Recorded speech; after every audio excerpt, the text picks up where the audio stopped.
ഈ പിണറായി ഭരണകാലത്ത് ഏതാണ്ട് 55,000 ആത്മഹത്യകൾ നടന്നിട്ടുണ്ട്. 55,000 പേരാണ് ആത്മഹത്യ ചെയ്തിരിക്കുന്നത്.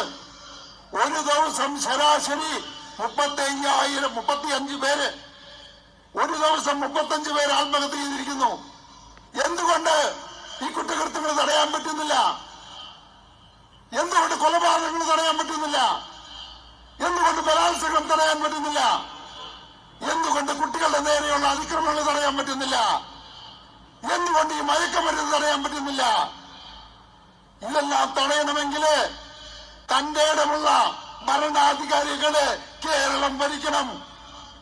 അങ്ങനെ നട്ടലുള്ള ഒരു നേതാക്കന്മാരും ഇന്ന് കേരളത്തിലില്ല.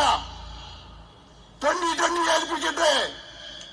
ഈ 2000 കുറ്റകൃത്യങ്ങള് 6 മാസം കൊണ്ട് 80% ഞാൻ കുറച്ചു തരാം.